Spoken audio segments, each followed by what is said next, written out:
My mom was the sort of microphone that our family uses to speak to each other, right? Because it's just me, my brother, and my dad. And we don't, growing up, we didn't really talk. And my mother was the person who would be the repository of our family, emotional core and stories.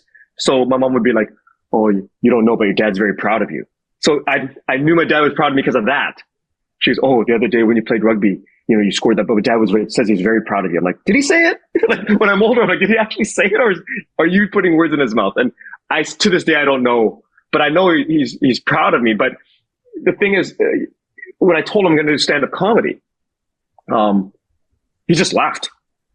And I don't know if it was laughing at the irony of the situation, because when I announced to my parents I was going to become a teacher, I could tell my mother wasn't happy with the idea. She's trying to be supportive. And then one day during dinner, she goes, "Okay, Daddy and I talked." Again, my dad's not talking. She goes, "My daddy and I talked.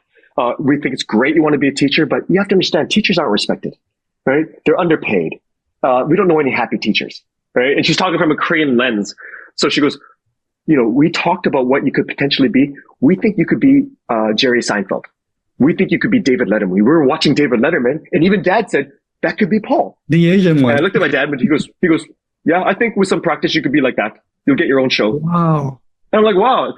I go, "Yeah, but they don't make any money." She goes, "Well, they do later." So they offered me a special visa, and they're not rich people, like a very minimal spend limit on this visa. And they go, "For 2 years, we'll financially support you if you give up teaching and become a stand-up comic."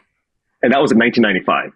1994. And I told them, they're irresponsible. They have no idea. They should be thinking about my future.